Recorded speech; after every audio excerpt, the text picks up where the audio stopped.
Share बाजार में हलचल तेज देखने को मिल सकती है क्योंकि अमेरिका में 55 साल का बेरोजगारी का रिकॉर्ड टूटते हुए देखने को मिला है और कच्चा तेल भी $81 पर पहुंच गया है।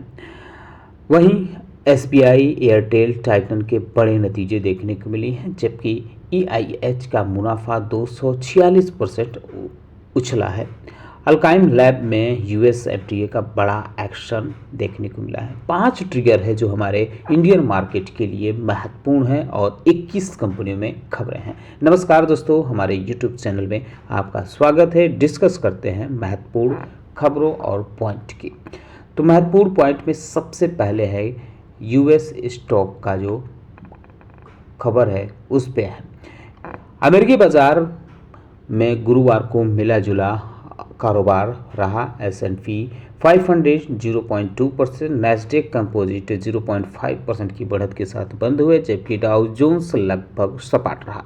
नैस्डैक की शुरुआत कमजोर रही, लेकिन सेमीकंडक्टर स्टॉक में खरीदारी के चलते सत्र के दौरान इसमें तेजी आई और यह बढ़त के साथ बंद हुआ। दूसरा ट्रिगर है क्रूड ऑयल। कच्चे तेल की कीमतों में उतार चढ़ाव के बीच तेजी दर्ज की गई। ब्रेंट क्रूड करीब $81 प्रति बैरल तक पहुंच गया। बाजार की नज़र ईरान ओमान डील पर बनी हुई है, जिसके जरिए स्ट्रेट ऑफ हॉर्मुज को आंशिक रूप से फिर से खोलने की संभावना जताई जा रही है।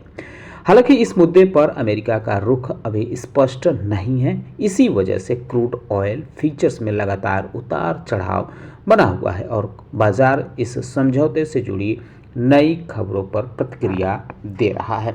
अगर तीसरे ट्रिगर की हम बात करें, यानी तीसरे पॉइंट की बात करें, तो अमेरिका में बेरोजगारी भत्ते यानी अनएम्प्लॉयमेंट बेनिफिट के लिए नए आवेदन लगभग स्थिर रहे। 1 अगस्त को समाप्त सप्ताह में इनिशियल जॉबलेस क्लेम बढ़कर 1.99 लाख यानी 2 लाख के करीब रहे हैं।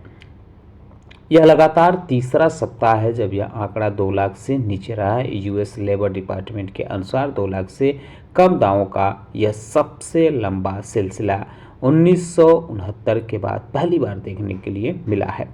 इससे अमेरिकी श्रम बाजार की मजबूती के संकेत मिलते हैं। तो ये काफ़ी अमेरिका के लिए महत्वपूर्ण है। यूएस लेबर मार्केट डेटा देखने को मिला है। 7 अगस्त को अमेरिका के प्रमुख लेबर मार्केट डाटा जारी होंगे। इनमें नॉन फॉर पेरोल्स यानी NF, unemployment rate, average hourly earning और लेबर फोर्स पार्टिसिपेंट रेट शामिल है। यह आंकड़े भारतीय समय अनुसार शाम 7 बजे जारी होंगे। इन आंकड़ों का असर वैश्विक मार्केट पर dollar index, bond yield, commodity बाजार पर देखने को मिल सकता है। कुछ कंपनियों के कॉर्पोरेट अर्निंग रहेगी जो काफ़ी महत्वपूर्ण रहेंगी, जैसे कि SBI अपने फाइनेंशियल रिजल्ट जारी करेगा 7 अगस्त को, इसका शेड्यूल है। इसके अलावा Trent, FNS, e commerce ventures यानी Nykaa, Titan company, Bharti Airtel, Voltas, Bharat forge, Mahanagar gas, data chemicals, Aditya Birla capital and Aster DM health care जैसी कंपनियां रिजल्ट की वजह से फोकस में रह सकती हैं। ग्लोबल अर्निंग भी इसमें महत्वपूर्ण रहेगा। कई कंपनी जो हैं शेड्यूल हैं अपनी रिपोर्ट जारी करने के लिए। अलायंस सी जो है अपने क्वार्टरली नतीजे जारी करेगी 10:30 बजे के आसपास। इसके बाद लोटस ब्रेकरीज भी अपने नतीजे जारी करेगी।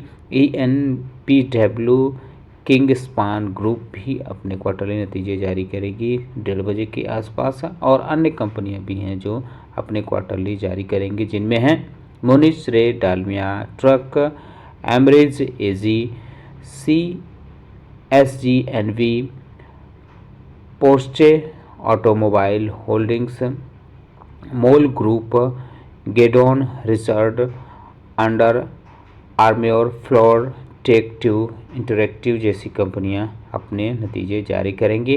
अपोलो टायर्स ने अपने क्वार्टरली नतीजे जारी किए हैं। कंसोलिडेटेड नेट प्रॉफिट 348 करोड़ आया है। कंपनी का रेवेन्यू भी 12-12.5% से ज़्यादा बढ़ते हुए देखने को मिला है। वहीं LIC में अपडेट यह है कि उसका टोटल APE 13,692 करोड़ देखने को मिला है क्वार्टर फर्स्ट में। इसमें 8.2% की पिछले साल के मुकाबले बढ़त देखने को मिली है। हालांकि जो एस्टिमेट लगाया गया था उससे यह कम है, 14,841 करोड़ का एस्टिमेट था। वीएनबी 61% ईयर ऑन ईयर बढ़ते हुए 3136 करोड़ पर आया है। इसमें पोल एस्टिमेट जो रही थी वो 2638 करोड़ की रही थी, तो एस्टिमेट से मजबूत है। सीमेंस एनर्जी ने बताया है कि उसका नेट प्रॉफिट 67% से ज़्यादा बढ़ा हुआ है।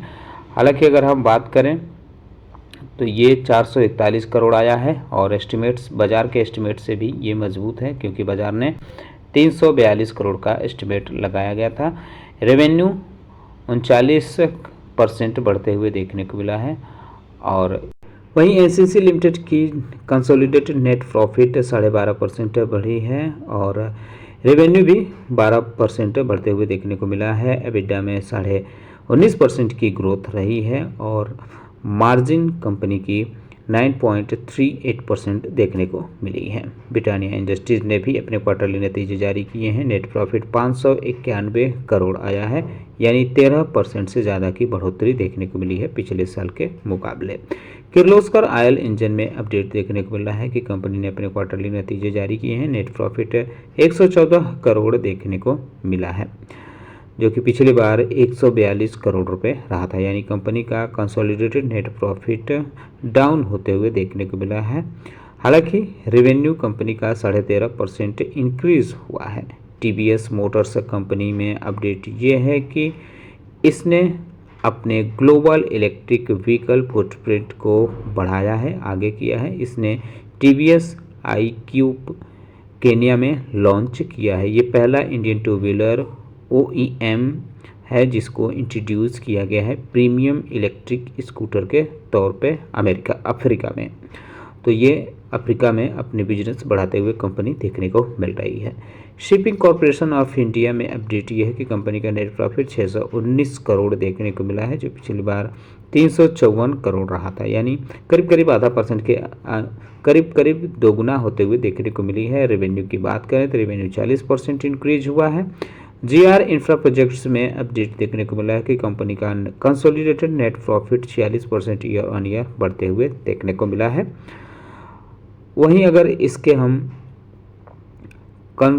कंसोलिडेटेड नेट प्रॉफिट के अलावा अगर हम बात करें इसके रेवेन्यू, तो उसमें भी ठीक ठाक पोजीशन देखने को मिला है। कंसोलिडेटेड नेट प्रॉफिट कंपनी का 357 करोड़ रुपए रहा है।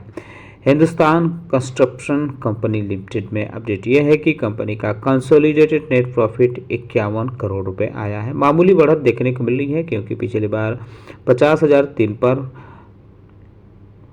50.73 करोड़ रुपए देखने को मिला था। क्रॉम्पटन लिमिटेड में अपडेट यह है कि कंपनी का कंसोलिडेटेड नेट प्रॉफिट 141 करोड़ आया है, जो पिछली बार से 14.5% से अधिक है। रेवेन्यू फ्रॉम ऑपरेशन 11% से ज़्यादा करीब 12% बढ़ा है। फाइनोलेक्स इंडस्ट्रीज में अपडेट यह है कि 16.5% से ज़्यादा कंपनी का नेट प्रॉफिट इस बार बढ़ते हुए देखने को मिला है। EIH में ठीक ठाक बढ़ोतरी देखने को मिली है। कंपनी का नेट प्रॉफिट 246% बढ़ा है, 33 करोड़ रुपये से बढ़कर 117 करोड़ इस बार कंसोलिडेटेड नेट प्रॉफिट आया है। सिग्नेचर ग्लोबल लिमिटेड में अपडेट देखने को मिल रहा है कि कंपनी ने अपने 16.5 करोड़ का नेट लॉस दर्ज किया है, जो पिछली बार कंपनी नेट प्रॉफिट में थी 34 करोड़ रुपए की। रेवेन्यू फ्रॉम ऑपरेशन भी डिक्लाइन हुआ है 36% से ज़्यादा। एबिडा लॉस 44 करोड़ रहा है और एबिडा प्रॉफिट पिछली बार 33 करोड़ रुपए रही थी।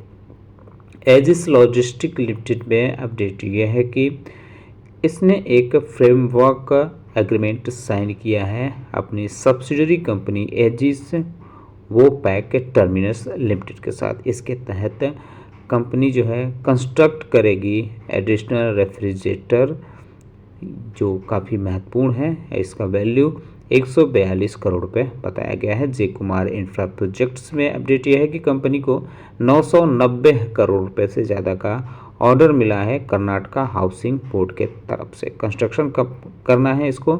इंटरनेशनल क्रिकेट स्टेडियम बनाना है, साथ ही साथ इंफ्रास्ट्रक्चर देखना है। बेंगलुरु में ये प्रोजेक्ट मिला हुआ है कंपनी को।